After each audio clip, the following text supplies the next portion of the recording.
We are live, Mayor. All right, well, good afternoon, everybody. Glad to see everyone here. I think the first thing we have is to ask Commissioner Victor Leal to lead us in an invocation. So if y'all will join me in prayer.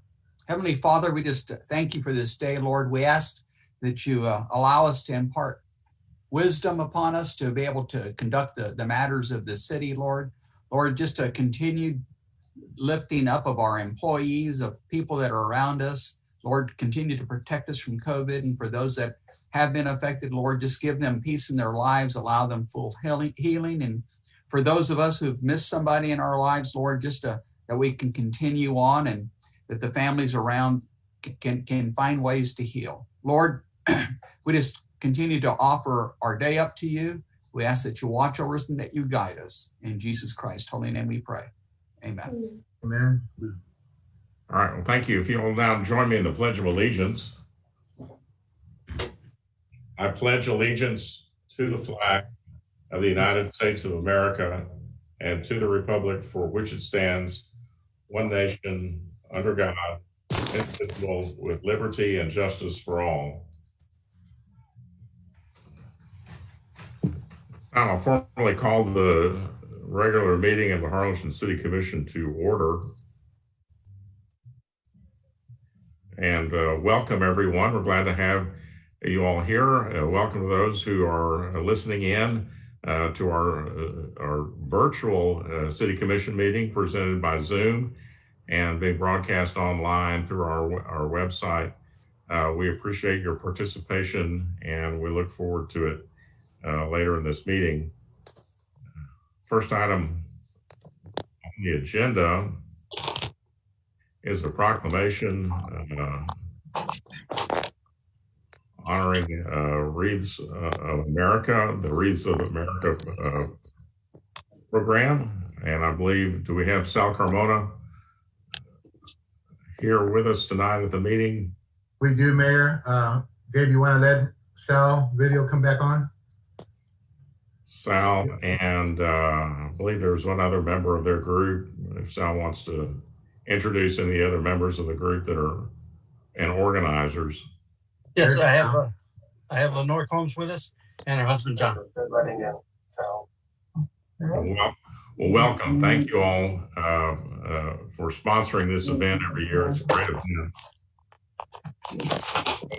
I'll read the proclamation. Whereas a Wreaths of America Day will be held for the third time in Harlingen as an undertaking of the Veterans Memorial Project Committee and the Veterans Advisory Board, and the City of Harlingen joining the endeavor to organize, educate, and participate in the ceremonies being held at cemeteries throughout the nation, in other locations in all 50 states and overseas. And whereas the local area cemetery shall conduct a ceremony presenting the national observance and will be held following the opening ceremony at 11 a.m. on Saturday, September 19th. If I could ask you all to mute your lines. Thank you. So Saturday, the 19th of September, 2020 at the Veterans Memorial, Pendleton Park, Harlingen, Texas. And whereas this will become an annual event occurring each December as a Veterans Outreach Program to remind people of how important it is to remember the fallen, honor those who serve, teach our children the value of freedom. And whereas Wreaths Across America is a national nonprofit organization founded in 2007 with a mission to remember, honor, and teach, and to continue to expand their annual wreath-laying ceremony, first begun at Arlington National Cemetery by Maine businessman Morrell Worcester in 1992, and whereas the Wreaths Across America program and its local chapters spread their message about the importance of remembering following heroes, honoring those who serve, and teaching our children about the sacrifices made by veterans and their families to preserve our freedoms. And whereas since 2008, Congress has issued a national proclamation officially recognizing WAA Day each December with a theme. And the theme for this year is Be an American Worth Fighting For. Whereas this year's inspiration came from the keynote address made by Staff Sergeant Daniel Strong, during a 2018 escort to Arlington National Cemetery. As an infantryman in the U.S. Marine Corps, he had lost 18 Marines during his service. 3 were friends when he was Lance Corporal, 6 as their squad leader, and the remaining 9 as their platoon sergeant. Each one impacted Sergeant Strong in a unique way as he witnessed firsthand what the true sacrifice was. He experienced the ripple effect it has on all involved. His message spoke clearly to the mission to remember, honor, and teach. These young men and women who are at Arlington and Normandy and other cemeteries have earned the right for you to be an American worth fighting for. Now, therefore, be it resolved that I, as Mayor Chris Boswell, Mayor of the City of Harlingen, County of Cameron, do truly appreciate, along with the entire City Commission, the participation of the VMPC and the VAB and the national movement to teach all generations about the value of their freedom and the importance of honoring those who sacrifice so much to protect those freedoms, with demonstrating to our veterans and their families that we shall not forget. And we hereby proclaim Saturday, December 19th, 2020 as National Wreaths Across America Day, and we encourage all Harlingen residents and residents of Cameron County to unite in celebrating National Wreaths Across America Day. So this is a great, as I said before, this is a wonderful event for our community to help us continue to honor our veterans. Someone once said, every day should be Veterans Day. We should honor our veterans every day, and this is another opportunity for us to do that. Sal, do you have anything you want to tell us about the event? Well, we are going to have it videoed for the city's Facebook, and we're going to have a ceremony, but it will be COVID protected. In other words, there'll be less than 10 people that are part of the ceremony. But it will happen, and mainly right now we're at F Street Cemetery, and we have already marked the plots so that we can bring the wreaths over here on Saturday after a short ceremony at Pendleton Park. But we appreciate the support from the city. Every year they've been great with helping us honor the veterans that we have for the city. All right. Well, thank you again for organizing that this year. Amanda, do we have any citizen communication? Yes, we do, Mayor. Only one, and it's Mr. Ron Lozano, 2410 Riverside. Okay. Thank you, Sal, for would like to speak. Proclamations up. Someday you'll have a stack. Sal, could you mute your line, Sal? Would like to be called, Mayor. It's topic of discussion is item 3A, legal cost. So I can go ahead and call him now with your permission. Well, we can that's a consent agenda item. Yeah, go ahead and call him now. Thank you. Okay.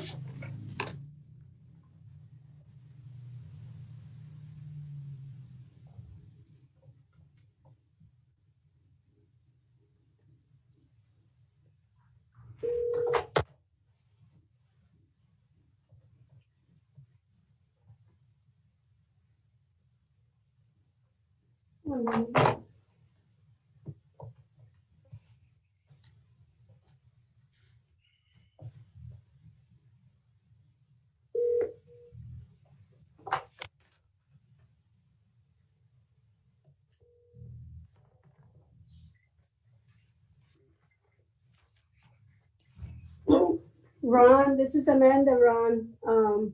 You asked to speak on item number 3A. Yes, and as usual, the mayor usurps his authority because he's in violation of the only statute that I cited there. But rather than to go into a topic that he's not prepared to discuss, which is the law, let me start out by saying we approach one of 2 sacred seasons of Christianity. Last night, a biblical passage I read concerned the crowd choosing Barabbas over Christ. Here, unlike Barabbas, who made no public claim to moral virtue, Mr. Navarro does publicly tout his adherence to Christianity.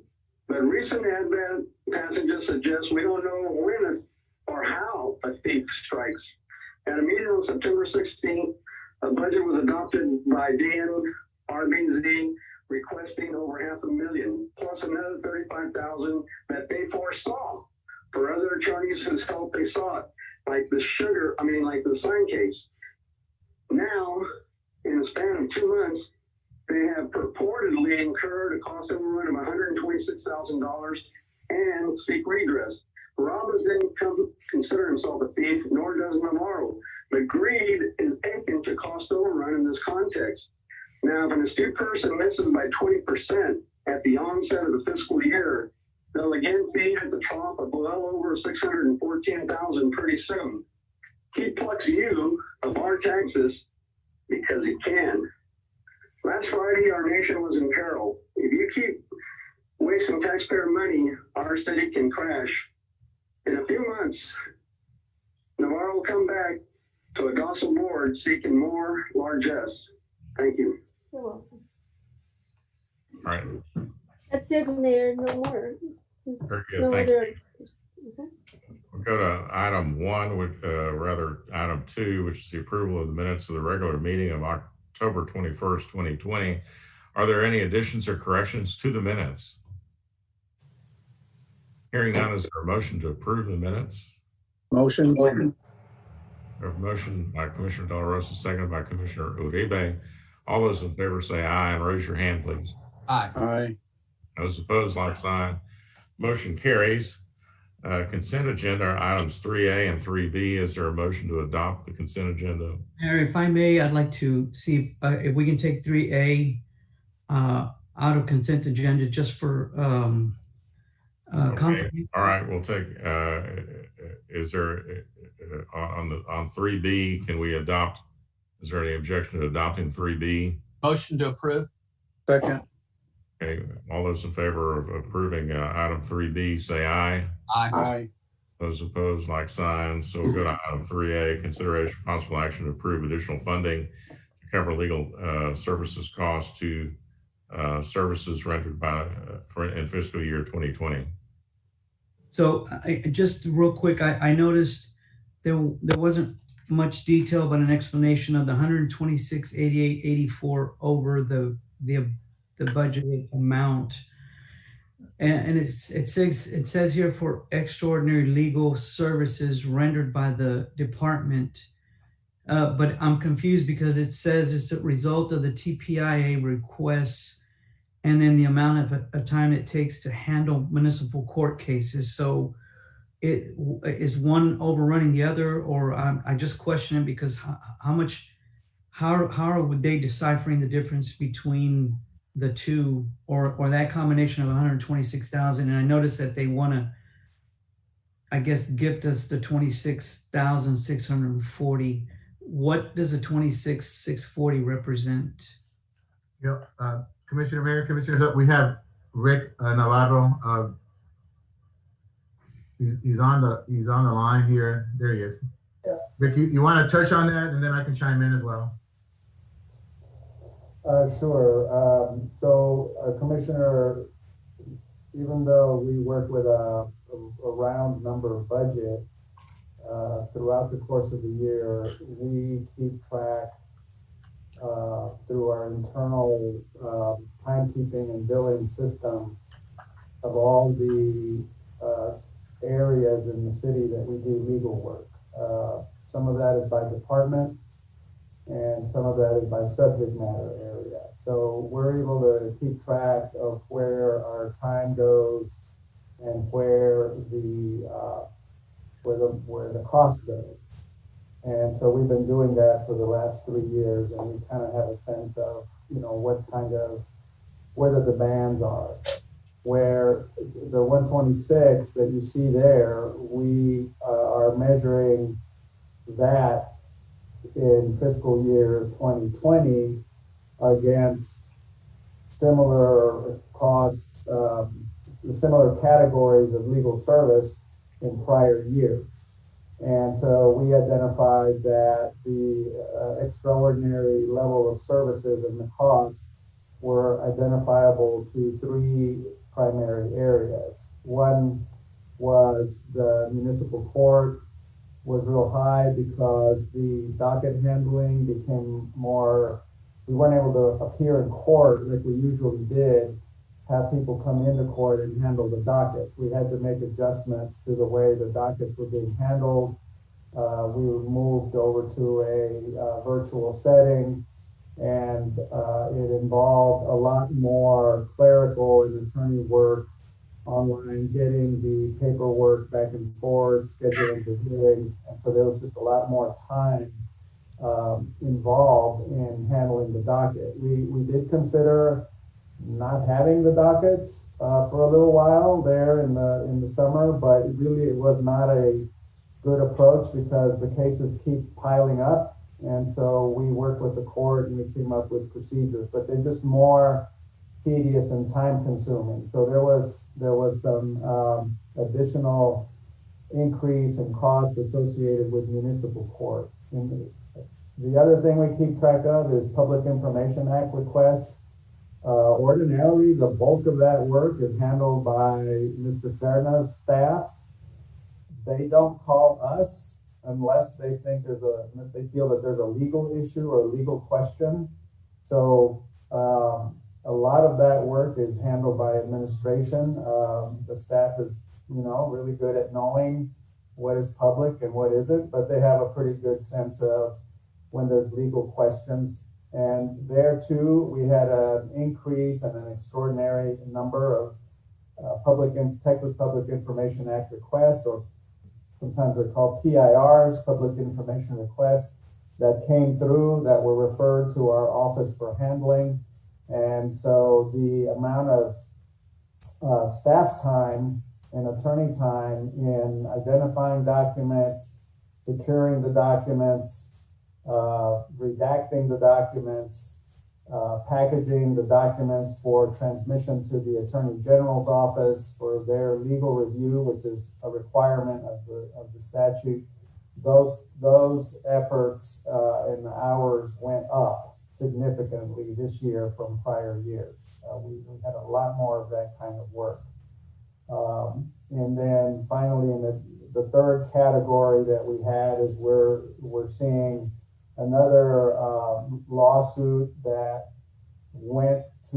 came in. We forwarded it to the Municipal League for coverage and defense coverage. And somewhat to my surprise, it declined coverage on that case. It involves multifaceted issues. It's a challenge to the city's sign ordinance and the constitutionality of the sign ordinance. It has associated with it several pending municipal court citations, which have been thrown in question because of the constitutional challenge. So it's a complicated case, but the risk pool declined coverage on that case. They said it doesn't fall within the city's coverage document. So that means that we had to handle that ourselves. And in addition, we had to go to outside counsel. So the costs there, have also included some of the costs with having to bring in an outside attorney, which is the Adams and Graham firm, because we're involved in the prosecution side of it. So it creates some potential conflicts or inconsistencies in us handling the lawsuit as well as handling the prosecutions. In addition to that, we're looking at the ordinance itself and whether or not there's any changes there. So those are the three areas where this came up. I have all the reports on this. I've compared it against prior years. That's where those revenues came from. And so in looking at it, I had told Mr. Serna that on the Muni court, we would write off one of those months and requested that we get paid on the balance. So it's not an adjustment to our budget, it's just a cost overrun, which when we negotiated that budget, last in 2019, I think the last thing on our minds and probably anybody's mind was that we were going to be going into a pandemic mode in March of 2020. So, the budget certainly did not anticipate those costs. So so you're saying in 1 month we incurred an additional on top of your budget 26,000 in the municipal court system? No, we in addition to keeping track of the different departments and the different subject matter areas, we submit a monthly billing statement. Okay, and the billing statement is actually a bundle of statements that identifies each area that we're working in.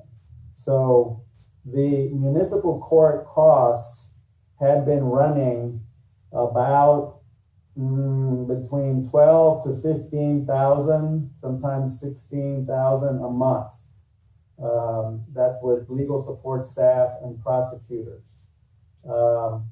Over the summer, those amounts started rising, and in August they capped out at 26,000, and then in September they dropped a little bit to 23. And I believe in October, which is the new fiscal year, they dropped a little more, and we're thinking they're going to drop a little more because we're getting a handle now on how to handle those dockets. But I was actually surprised to see, the jump from 15, up to 25, 26. And a lot of that is just making the adjustments and dealing with the dockets virtually, and the increased amount of electronic communications that had to happen in dealing with the defendants. So we were able to keep up with the docket, but it just involved a lot more time. A lot of that time is actually, some of it is obviously prosecutorial time, but a lot of it is legal support staff time. So we use legal assistants to help handle a lot of the paperwork. So when you said, I'm sorry, go ahead. The individuals have to be approved to use the court's ENCODE system, which is a secure system for handling the citations and the caseload. So it does take specialized access and training.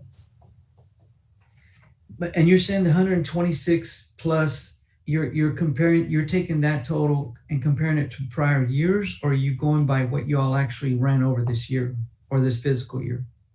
I'm comparing it to prior years. The 126 is over from prior years. In prior years, our budget has been roughly 513,000 ever since we started. It's just been a little bit over 500,000. In prior years, we have come in either at budget or slightly under budget. I think the first year we went over budget by like about 20,000 maybe, but that was kind of when we were setting things up and we were in a learning curve about how to deliver the services. But after that, we came in on budget or slightly under budget. So we were hitting our mark, and we were actually measuring this and looking at it month to month. We were on track to be on budget this year. And then March happened, and June and July, and then that's when we started to see the increases over the summer. So by the end of the budget year, we had gone over. In August, we started to realize that we were going to be over budget. So what are we over right now, or as of today? Do you know, Dan? You're over by 100. Well, it's 126,000, and what Rick and I talked about is he's willing to write off the month of August for the court costs, which is total of $26,640.50. So the amount that we're trying to change on last year's budget, it's not for the current year's budget, which started in October. It's for last year's budget. It is $100,243.50. That's the amount of overruns with the writing off of the $26,640. So the total amount is in the executive summary. If the city council approves $100,243.50. The overall budget for legal would be for last year would be $614,774.50. And that's with Rick and Denton Navarro writing off the month of August For muni court. for municipal court. Yeah, everything else, we were able to. Does anybody have any other questions? All right, if there aren't any other questions, is there a motion to approve the budget? Mayor, may I ask a quick question? And, Yes. This is an opinion on the commissioners. I appreciate the attorney trying to write that off, but isn't the right thing to do is to pay him for his time and make sure that he gets paid? I would much rather do that and look forward to the future to see how we can. Again, there's always an adjustment period, but how can we limit that or put something in place for the future so it doesn't have an overrun? But I'm not sure I'm too comfortable with making him write off, $30,000 of his work.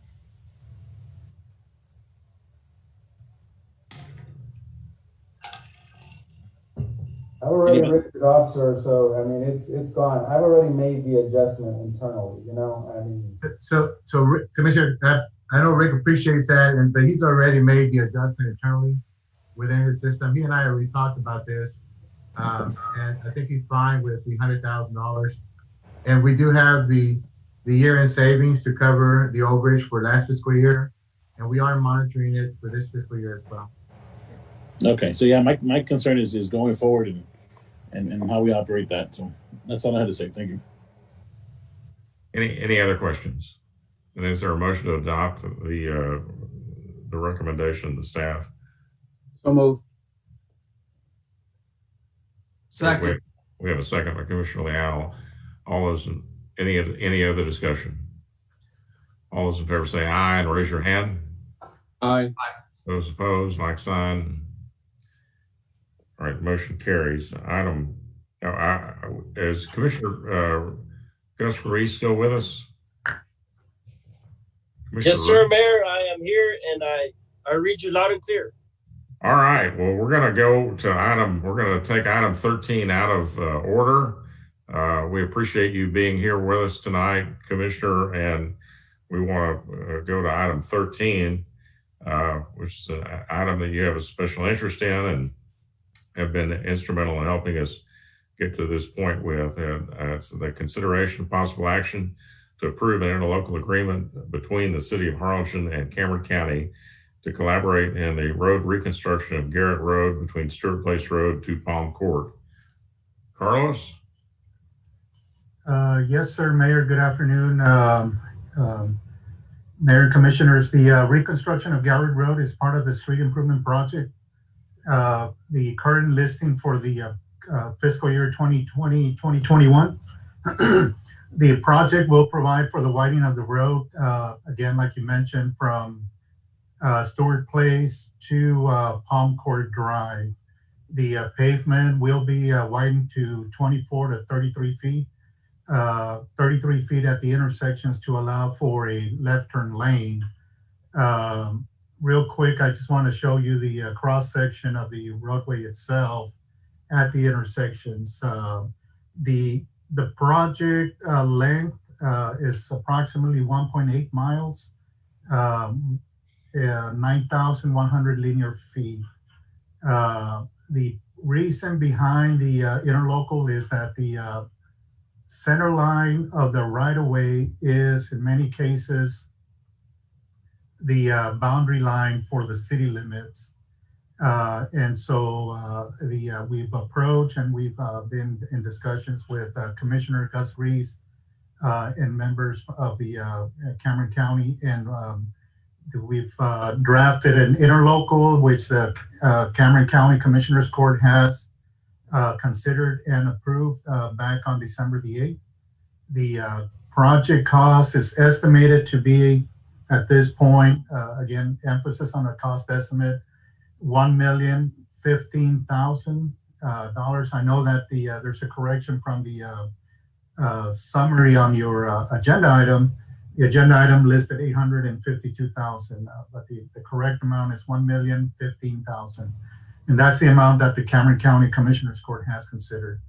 The interlocal calls for a 56-44 split.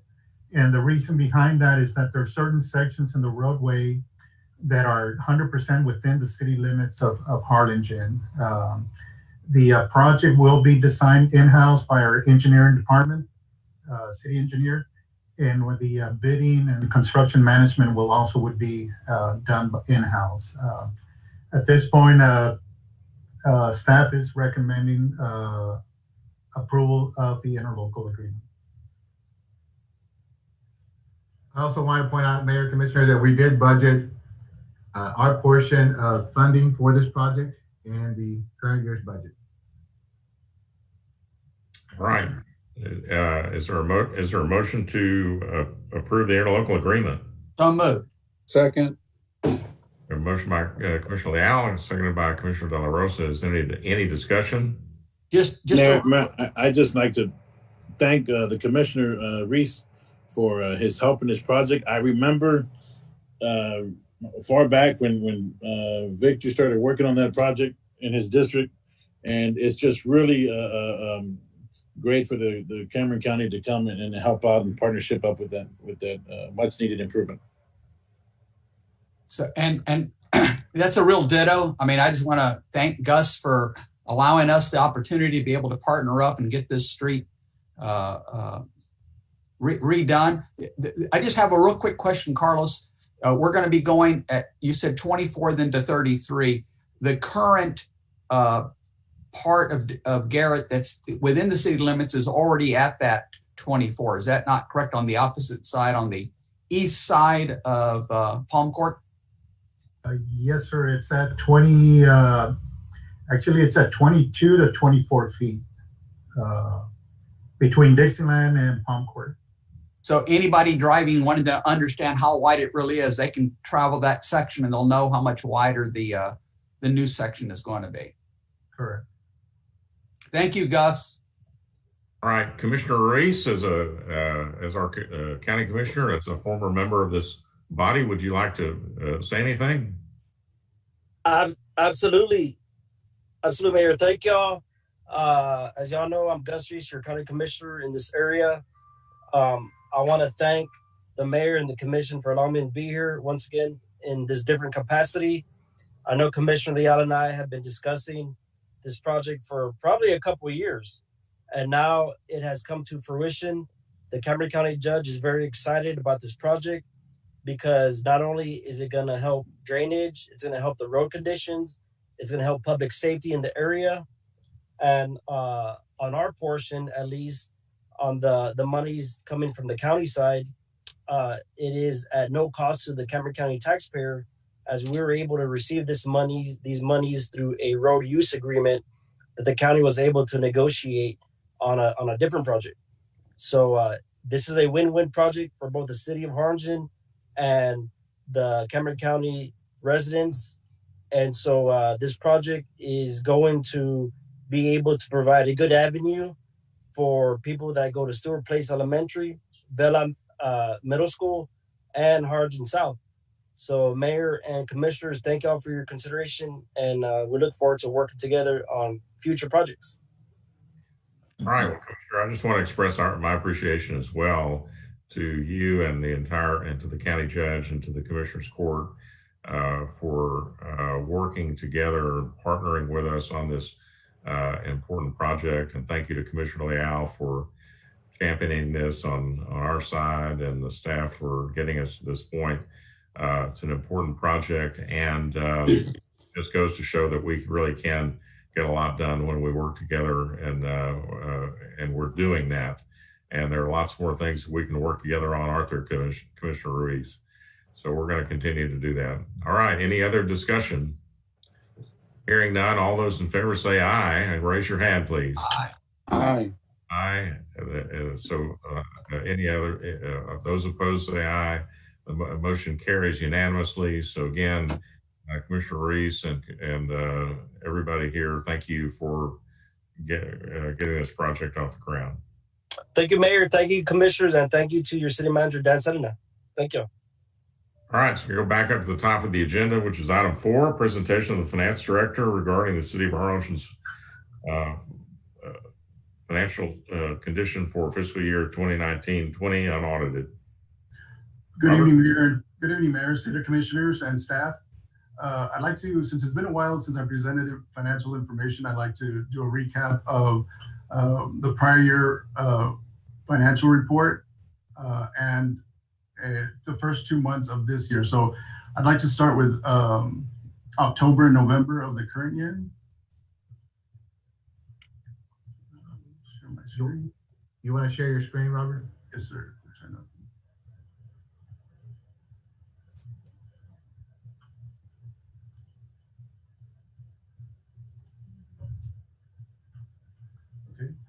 So I'd like to start with the revenue and expenditure comparisons to budget.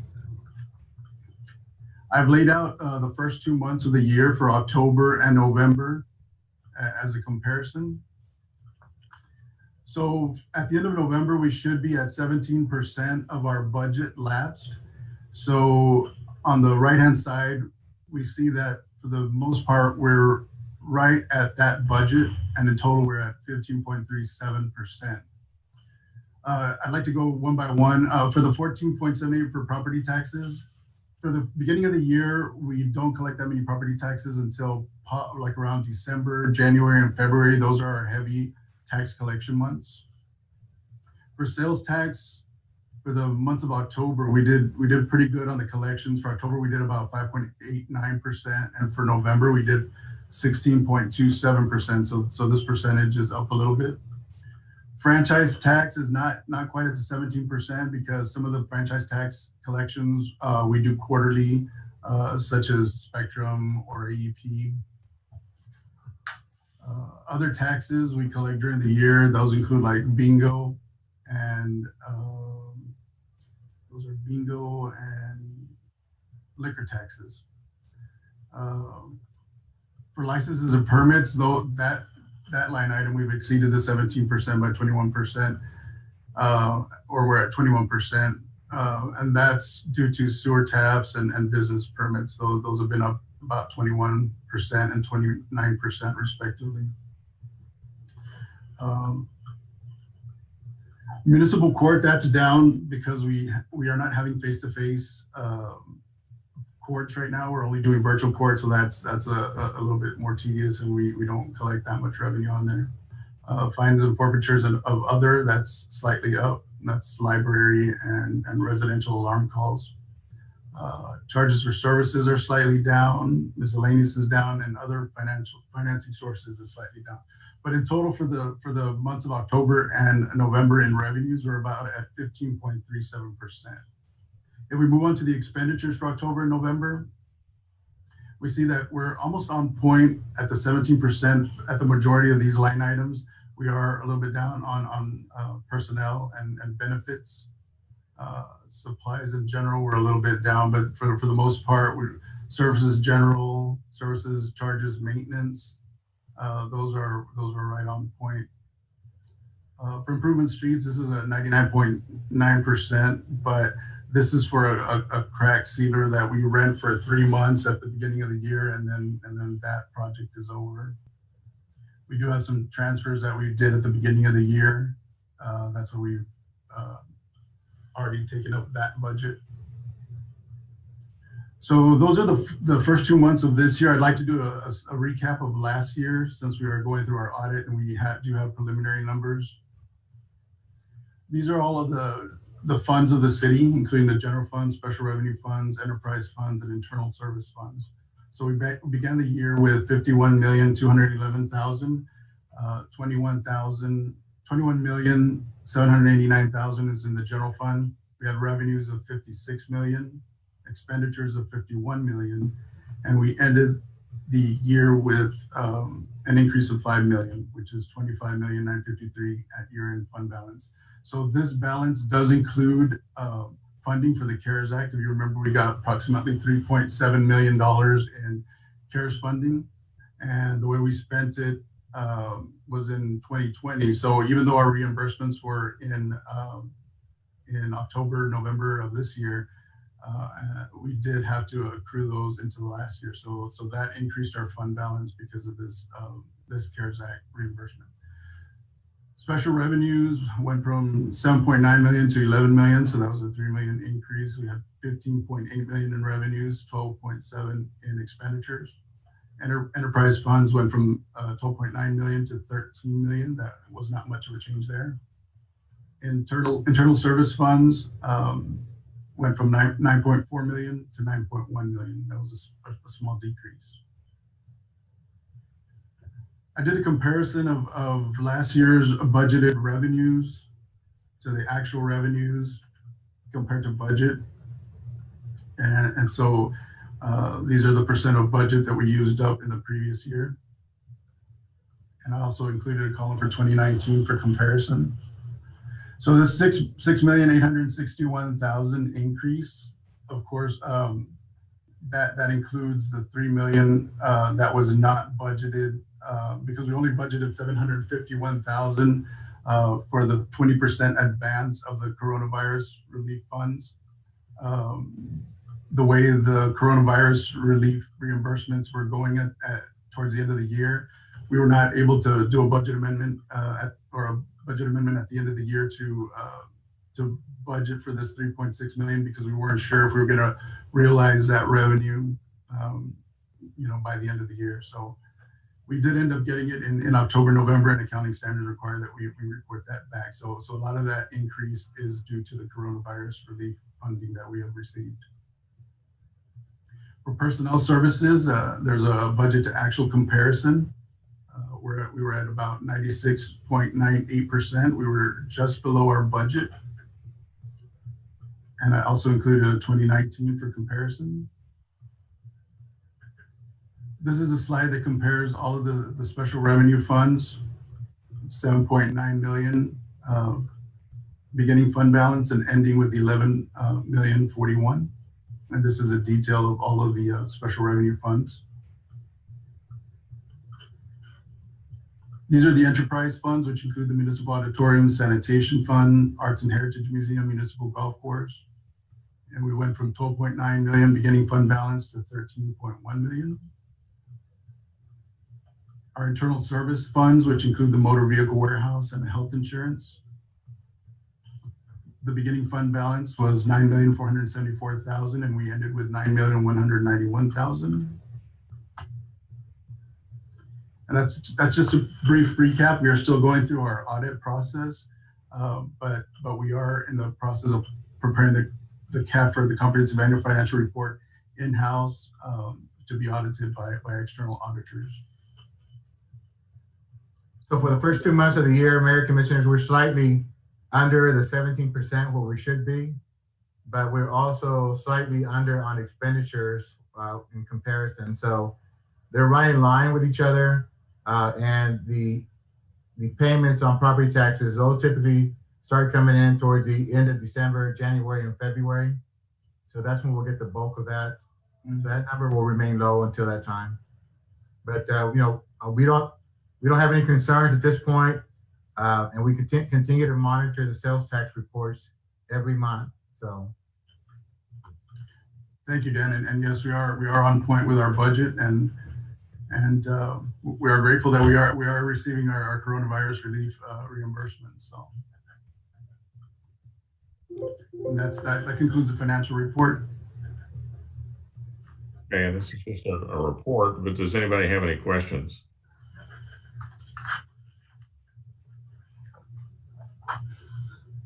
Okay.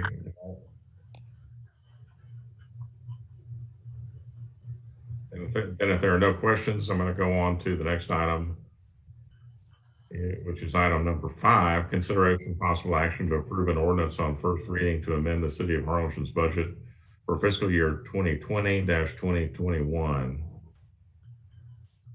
Again, good evening, Mayor and City Commissioners. This budget amendment allocates funds for prior fiscal year for unspent encumbrances, awards, grants, and other revenues and expenditures, and not included in the current fiscal year that was originally approved. So for this budget, the total increase in revenues is $5,481,433, and we are proposing expenditure increases of $8,745,308. And I can go to some of the detail that's on the executive summary. For the general fund, I'll begin with the general fund. Revenues have increased by $1,349,394, which is for a Texas Water Development Board Federal Infrastructure Fund grant that was awarded last week, and that covers part of our match for a drainage project. For our expenditures in the general fund, expenditures increased $3,056,280, which include encumbrance rollovers. These expenditures also include an additional position that is proposed to be added in the engineering department. It is a deputy engineer that is a professional engineer. The deputy engineer will assist the engineer in reviewing residential and commercial developments and designing in-house projects. This amount includes salary, fringe benefits, land development, tracking software, and office equipment for a total of $212,875.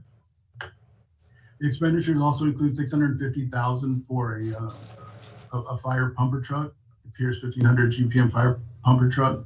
$250,000 proposed to increase the Harlingen hardship program that is administered through the Loaves and Fishes program.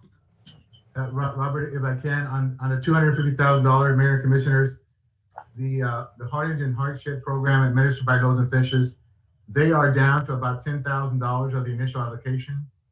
And with COVID continuing on probably through the summer, we thought it'd be best to go ahead and increase the allocation for that program because we feel that the need obviously is there. And so we want to make sure that we have an allocation assigned to that program as we continue to move forward. The expenditures also, thank you, Dan. The expenditures also include $150,000 for transfers to the auditorium for use of the auditorium during our alternate care site. That's about half of the amount that it costs them to run it.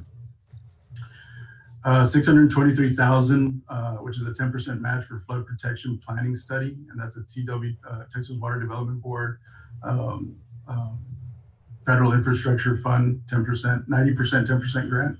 I promise I won't keep interrupting you, Robert, but on this one, Mayor, so we are on the agenda for tomorrow for the Texas Water Development Board for consideration to award a $6.2 million grant for a regional study, and that is a grant applied for by the city of Harlingen. We will be in charge of that grant study. Now the $623,700, that is the match for that grant. So we're trying to allocate the funds for that already. But I will tell you this, that Carlos has done a fantastic job of reaching out to neighboring communities to break down by square mile a cost share per city, by city, and they've all responded very positively. So we will be bringing forth some interlocal agreements with neighboring communities so we can possibly bring that dollar amount down to just over $300,000 on the city side. And that would be for a $6 million regional study. For flood planning. For flood planning, yes, sir. Thank you, Dan. We also have additional requests for some grant tracking software, a police unit that was damaged while on duty. For street maintenance, we're requesting a core drill machine and improvements to the Humane Society's parking lot. That concludes for the general fund. For the hotel motel fund, we're proposing a transfer of $586,019 for the Harlingen Community Working Capital, the Harlingen Convention Center Working Capital. For the grant awards, revenues increased by $3,367,000, and that includes grant rollovers of $158,000 for bulletproof vests, department, various grants, Texas Parks and Wildlife, Valley Baptist Legacy, Arroyo Trail. $1,349,000 to do the transfer for the 80% match. $623,000 for the flood protection plan study, and $1,236,000 in grant rollovers, which include JAG grant, Homeland Security. For expenditures, we are proposing $3,542,000, which are for the exact same grant programs. We also have the convention center transfer of 586 and encumbrance rollovers in the infrastructure fund of $1,403,000. Revenues in the municipal auditorium increased by $150,000 for the alternate care site. Expenses by $1,236. Sanitation by $103,000 for encumbrance rollovers. The Harlingen Arts Museum, we are including a budget amendment for the Charles B. Feldman sponsorship. In motor vehicle warehouse, $23,000 for encumbrance rollovers, and the Lance Hill Memorial Library, $378,000 in revenue and encumbrance rollovers. So that concludes the presentation for budget amendments. Anybody have any questions for Robert? Dan, I'm just happy to see that we're adding to our budget and not having to cut items in our budget during this time. So I'd like to motion for an approval. I think the city attorney needs to read the caption. Oh, I'm sorry, go ahead. An ordinance amending the revenue and expenditure budget for the city of Harlingen, Texas for fiscal year October 1st, 2020 through September 30th, 2021. Total budget revenues will increase to $83,496,796, and total budget expenditures will increase to $88,637,765, respectively, providing for publication of the caption of this ordinance and ordaining other matters related to the foregoing. Now Commissioner Uribe. It's a motion for approval. Okay.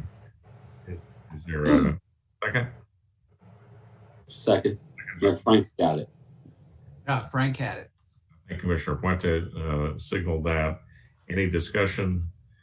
Just like to point out that on these revenue on this amendment, a large part of the increased expenditures are a direct result of increased revenues from grant funding received for projects such as the trail, drainage projects, and the other things that were mentioned there by Robert. And so that's a really, really important aspect of this. And I want to congratulate the staff for making those opportunities happen for us to get that increased funding through grant revenue, which we're now able to leverage into these projects. So that's an important thing.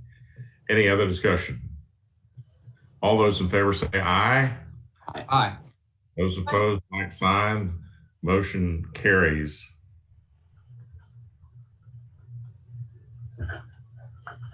Item number 6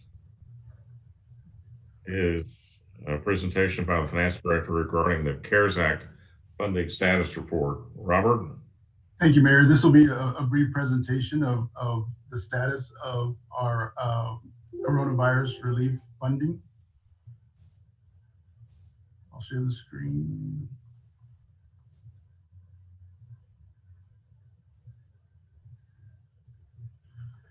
So as if you remember, our total allocation for the coronavirus relief was $3,758,040.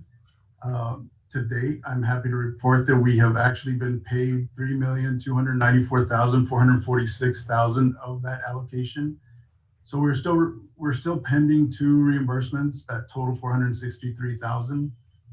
But starting in October, November, we did start receiving the reimbursements rather quickly. So we are almost at 100% of receiving those funds. So of the $3,758,000, we received $3,294,000. These are the covered expenditures that were utilized to reach compliance to be able to get this funding. And this this information is as of today. I updated and changed out the PowerPoint. All right. Very, very good. Does anybody have any questions for Robert on this? Again, job well done on making sure that we receive the full amount of our allocation and being able to track it as we are today. Thank you, Mayor. Item 7 is a presentation and possible action on a request from Mrs. Jennifer Gonzalez to create a mural on a city building, wall, or park to remember members of the community who lost their fight to the COVID-19 pandemic. Good evening, Mayor, Commissioners. Wanted to see if Ms. Jennifer Gonzalez is online already. She's the one that has a presentation. Yes, sir, I'm here. I am trying to share or start my video. Thank you.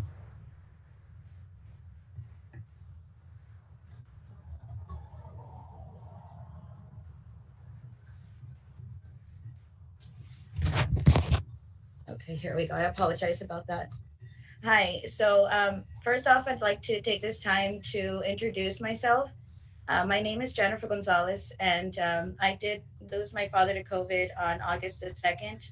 Ever since then, I have been, along with others that are here with us today, pretty much on an adventure, on a quest to try and honor their lives and just tell a little bit of their stories as far as who they are and the families and the lives that they left behind. So I did create a PowerPoint presentation. If you don't mind, I can go ahead and share that with you guys. Okay, please do. Thank you.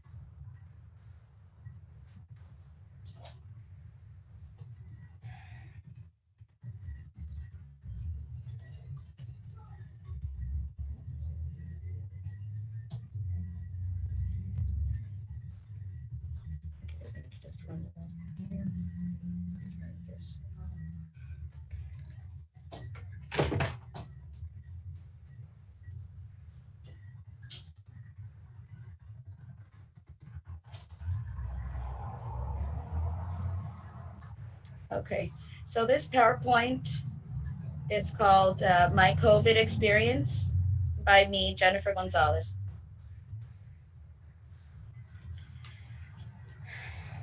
Now, on August 2nd, I lost my father to COVID. My father was not only my father, but as well my best friend. Now, people like my dad, whom lost their lives to COVID, are known as just another COVID number. But to me, I feel that this is wrong. They did have real lives, and they leave behind real families who are still with us today, grieving and confused every day. A few things I'd like to share with you about my father is that he was not perfect, as many of us are not. But what my father did teach me was when life knocks you down, you get back up again.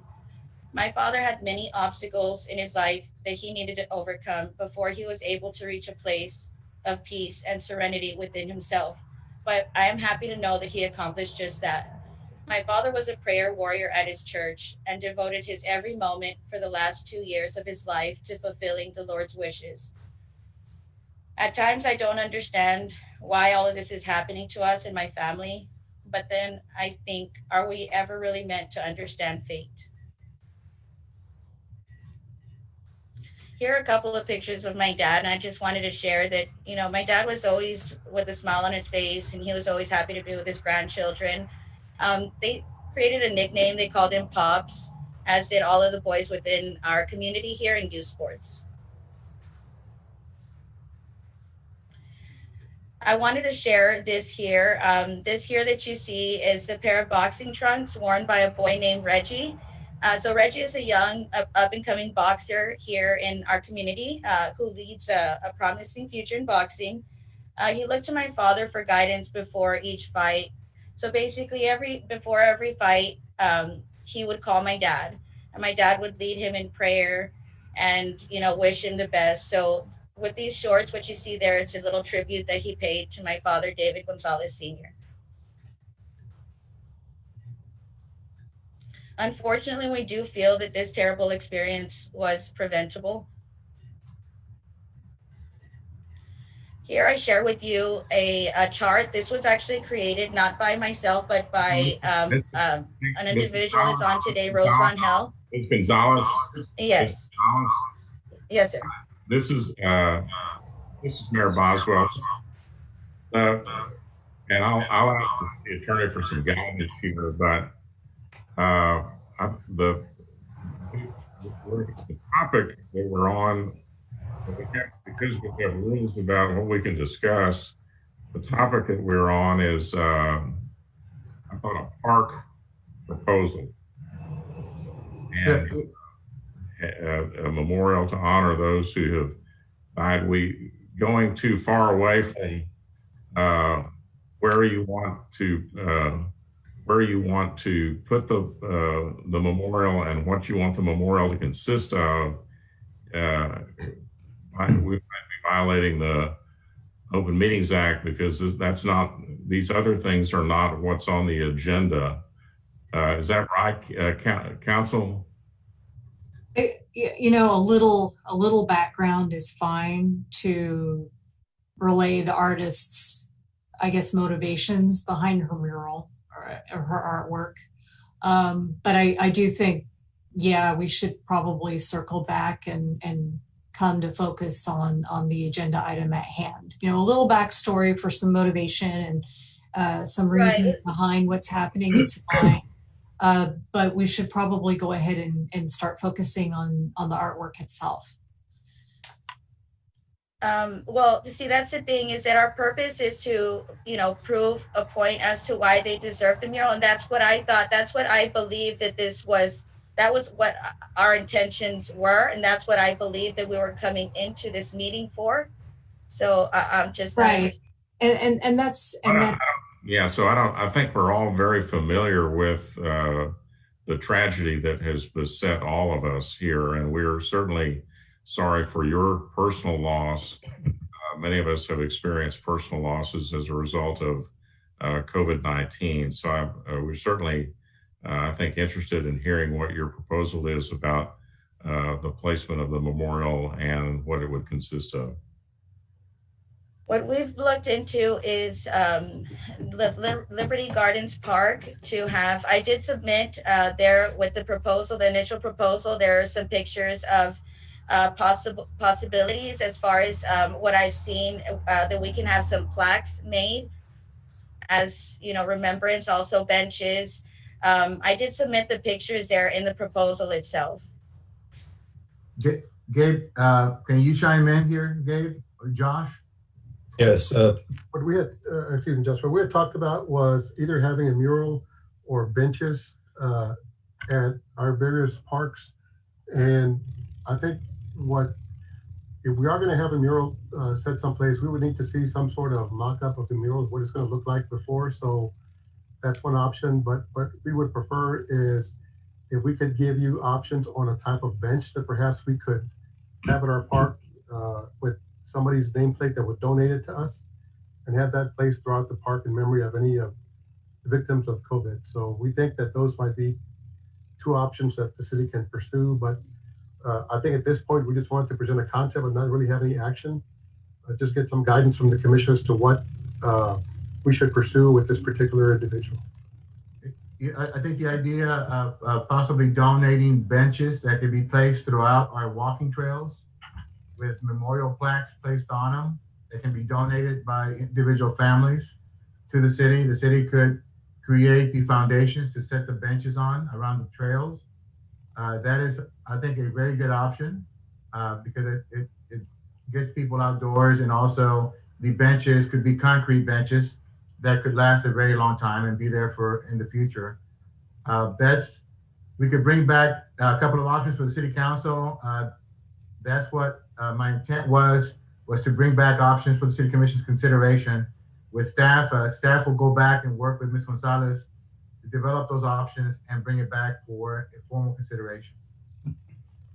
Yes, if my add, when we discussed the project, we talked about a mural to portray the loss of the COVID patients, and also we talked about possible stone steppers at parks or benches as well. And this is commemorate the loss of the loved ones that were lost during this pandemic, and that was the intent of this discussion, so we can continue researching the several options available to the family members that are willing to donate for this project. Could we possibly have a combination of both the mural and a bench? I saw the pictures that were submitted on the agenda packet, and they show one mural and then some examples. And the first thing that came to my mind was Liberty Gardens and the serenity of that place. But I like Dan's also maybe putting some benches along the walking trail where I don't think we have to be limited to one area, maybe the mural or the focus in one area, but memorializing this, Yes, sir. And that's what we're seeking guidance at this point. Yes, sir. Completely. That's really what I'm here looking for, is for guidance in it, because we definitely have, the individuals that are wanting to see this happen and go forward. And, I do apologize. I was looking to portray those lives, but obviously we all understand the severity of it. And we still have individuals out there that are still hurting. We would love to see some sort of action take place in honoring those lives that were lost through murals and things that were discussed here with benches and permanent memorial locations. I certainly think this is a wonderful idea, and I'm so glad that you have brought this to us. And I didn't mean to cut you off. I just wanted to assure you that I think we all understand the gravity of what has beset us and the tragic loss that so many of our families and our loved ones have experienced during these last 9 months. So is there anyone here that objects to continue having the staff continue to work on a specific proposal? I think that's what the staff is asking for tonight, is just sort of the green light to move forward with something that they could bring back to us for final approval. Is everybody on board with that?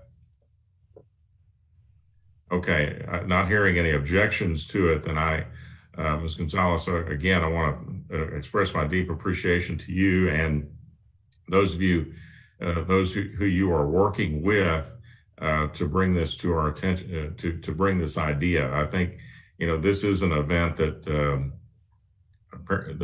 happens about every 100 years. And so it's certainly an extraordinary event which should be memorialized, and certainly the folks that have been touched by it would have an opportunity to do something. So we will continue to work with you, and staff will reach back out, and maybe you all could meet and develop some a concrete proposal to bring back to the commission for approval. Is that okay with you, Ms. Gonzalez?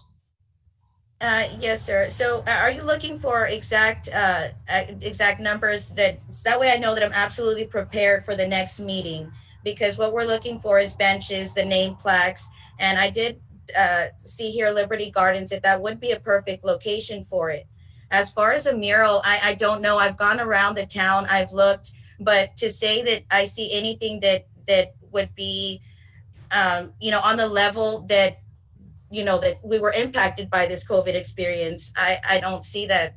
So I need some advice on where to go and where to start with this. Well, so I think we'll have Mr. Gonzalez, Gabriel Gonzalez, sit down and we'll meet with you, and possibly Mr. Ramirez, and as a start, and they'll help you kind of formulate a direction for this, and it could be several options, and it doesn't, as I think Commissioner Leal said, doesn't have to necessarily be one thing.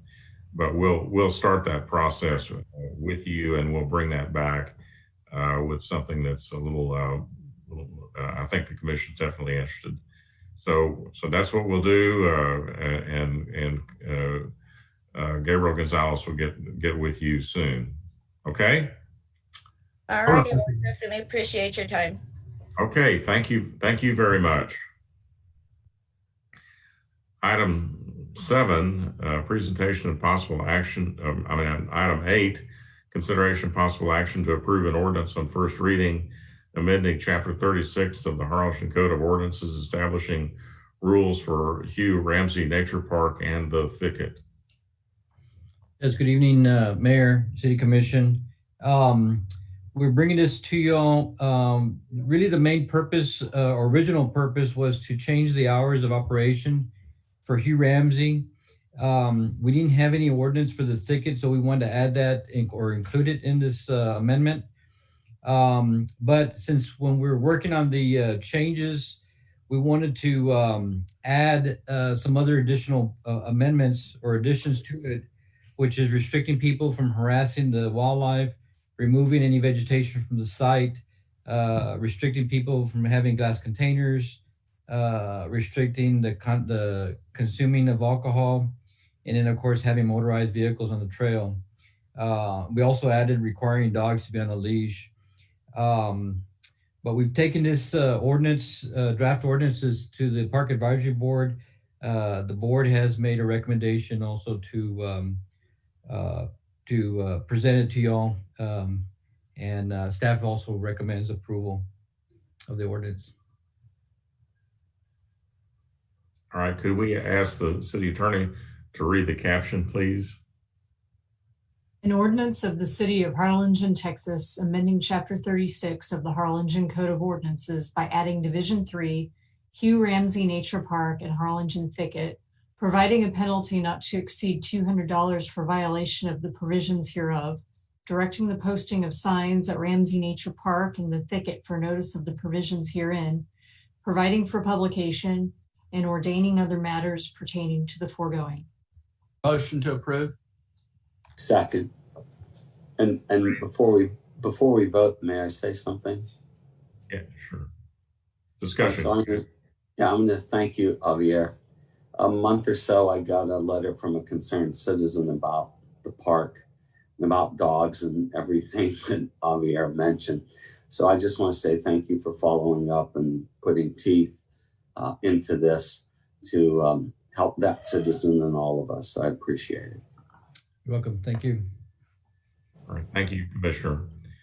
Any other discussion? Then all those in favor say aye and raise your hand, please. Aye. Those opposed, like sign. The motion carries. Item 9, consideration of possible action to execute a renewal service agreement with the University of Texas Health Science Center in Houston to implement the Tu Salud Se Cuenta program aimed to promote healthy lifestyles and health-changing lifestyle courses for city residents, and authorize the mayor to sign the contract. Yes, Mayor. Thank you. I had asked Amanda, and I hope she sent that out. It was a program highlights for the Tu Salud Se Cuenta, and it shows the stats from last year. And like everything else, of course, we were hit with COVID. And so we had to modify our program a little bit, and we had a lot of our classes that were virtual. But with this one here, this contract here, we've had contracts or a contract with the UT Health Science Center at Houston since 2013 to implement the Tu Salud Se Cuenta program for residents. The contract requires us to hire a community health worker through the grant funds. And so the priority and goals of this program is evidence-based prevention and intervention projects, chronic disease prevention and control, and it's focused on unserved population. And our community health worker manages exercise classes, walking groups, nutrition, education opportunities, health monitoring, and follow-ups. The grant's for $60,000 and it's for 12 months.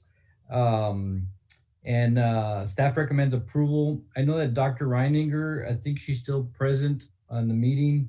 In case y'all have any questions from her, or if she wants to add anything to my presentation. Dr. Reininger, welcome. We're glad to have you here. Is there anything you'd like to share with us? Thank you. I will be brief. Good evening, Mayor and Commissioners. Good to be with you. We have been in this partnership quite a while. This funding comes from the state to UT, and then we contract with you and a few other communities to implement this program in a coordinated way. As Mr. Mendez said, and I do want to thank Mr. Mendez and Betsy Flores and Christina Mendiola, our community health worker. They've really done a great job, and we're very thankful for the partnership. And one of the things that's exciting about this year, the structure of the program is going to be modified a little bit in this future contract that we're asking you to approve tonight. But last year's metrics, despite the fact that we had COVID-19, make us change programming, moving from in-person to everything online. And this includes exercise classes, 185 free exercise classes around the region, a lot of education, etc. We met our metrics, we exceeded our metrics. We see people still living healthy lives, losing weight, being physically active. So despite the fact that there was a transition, we used it as a way to create innovation, and we have even more access to free services. So I want to thank you for being a partner on that. We do have the contract ready for signature now. So it's, if you approve tonight, we are ready to move forward with you yet again, and we're looking forward to 2021. Mayor, I'd like the motion for an approval. Second. All right, any other discussion? Again, I'd like to express our appreciation, Dr. Reiniger, for the partnership and working together on this interlocal, which really, I believe, has a huge impact on the health of our community, and we appreciate your leadership and partnership on this. So with that, if there's no other discussion, all those in favor say aye. Aye. Aye. Those opposed, like sign, motion carries. Thank you. Thank you so much. Item 10, consideration and possible action to approve the fire services agreement with Cameron County Emergency Services District Number 1 for fiscal year 2021 and authorize the mayor to sign the agreement. Mayor, Commissioner, we have our new fire chief, Rafael Valderas, and he'll make the presentation. Chief, are you on? There you are. Your line, if you are. Good evening. Good evening. Welcome aboard, and welcome to your first Harlingen City Commission meeting. Yeah, thank you so much. I'm honored to be here. It's a pleasure being here. Good evening, Mayor and Commission. You have before you our annual renewal of fire services agreement between the City of Harlingen and Cameron County ESD Number 1. The proposed agreement amount is for $279,069. That is an increase of about $16,328, and this is to be paid quarterly, and those payments will start in December 31st. Staff recommends approval. Any questions? I'm sorry, Commissioner Leal, is there a motion to approve? Yes, motion. So moved. A second by Commissioner De La Rosa. Any other discussion? All those in favor say aye and raise your hand. Aye. Those opposed? Motion carries. Thank you. All right, thank you, Chief. And we're glad to have you with us. Thank you. Item 11, consideration possible action to approve an interlocal agreement between the Lower Rio Grande Valley Development Council and the City of Harlingen for the joint development of the Harlingen Transit Terminal. Gabe. Mayor, members of the commission, as you know, the city is in the process of constructing a new intermodal facility. The Development Council has asked us to help with the architectural design to actually bring on an architect and oversee the construction. In order for us to do that, we have to approve this interlocal agreement. The agreement that you have in your packet was modified slightly.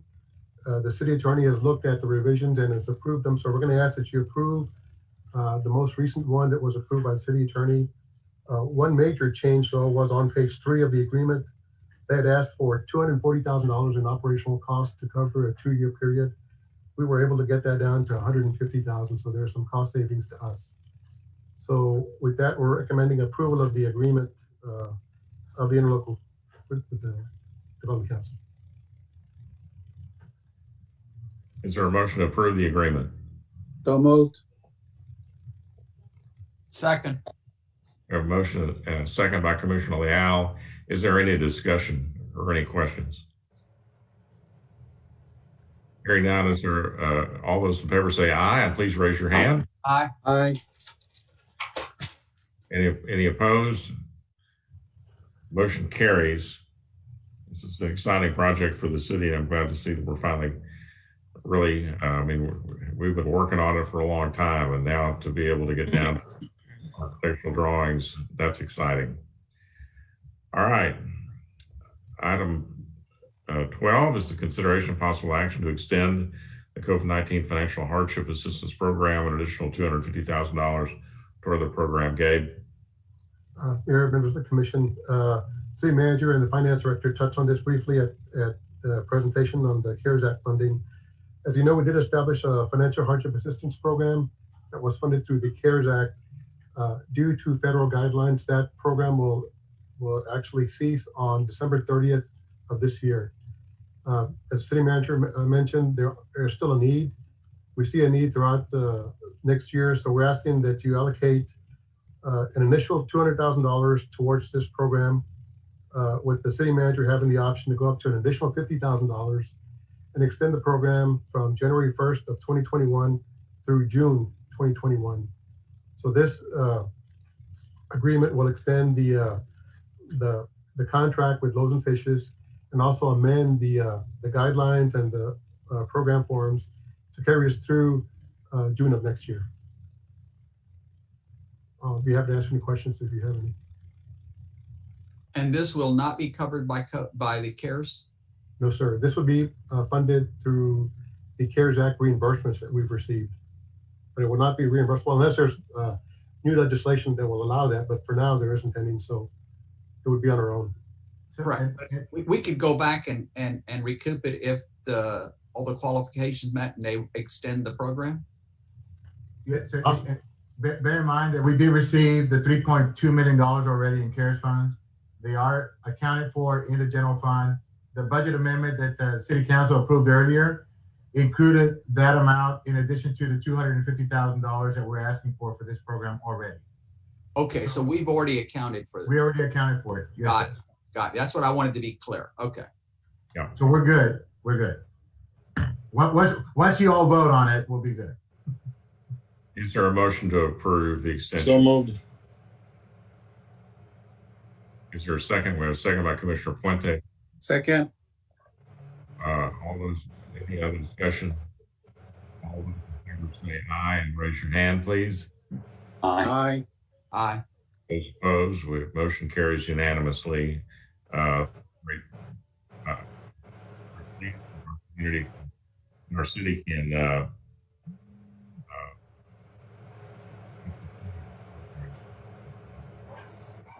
background noise. If somebody can maybe mute their line, thank you. All right, we've covered item 13. So item 14 is the consideration of possible action to accept or reject RFP 2021-01 for management services for the Harlingen Recycling Center. Thank you, Mayor, Commissioners. As you all know, on late March, we closed the recycling center due to COVID, and we went to self-service container bins.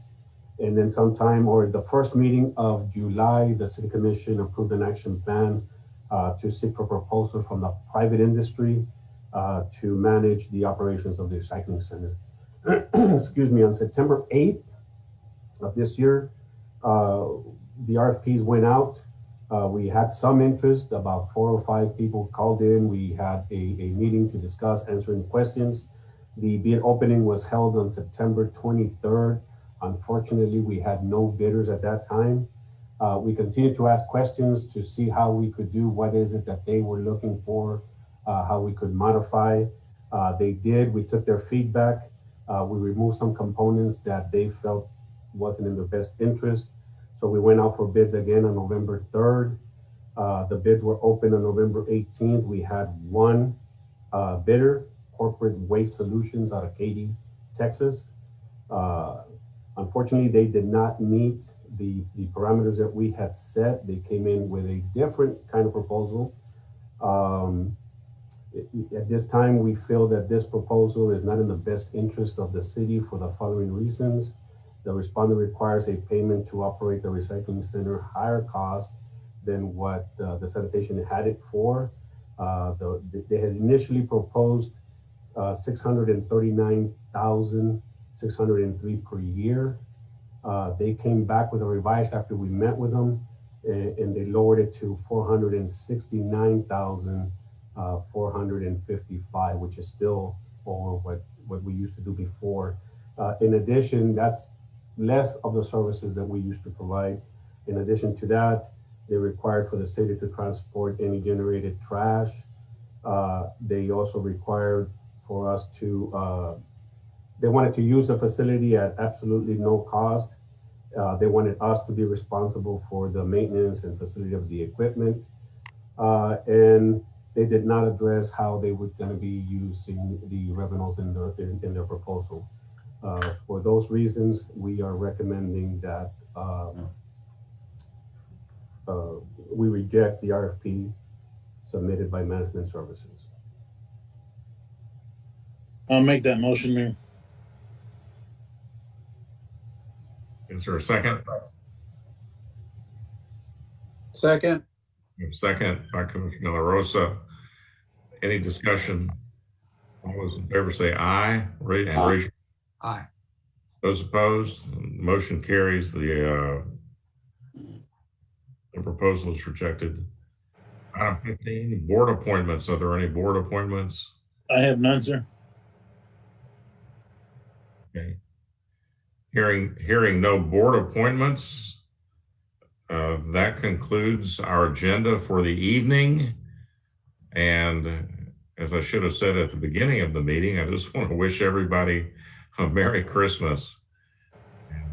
Merry Christmas, everybody. Merry Christmas. And Happy New Year. And A Happy New Year. We'll see you next year. I'll wait for my presents from all of y'all. Yours is in the mail. Yours is. Has anybody? Words out of my mouth, Mayor. Look for it in the mail.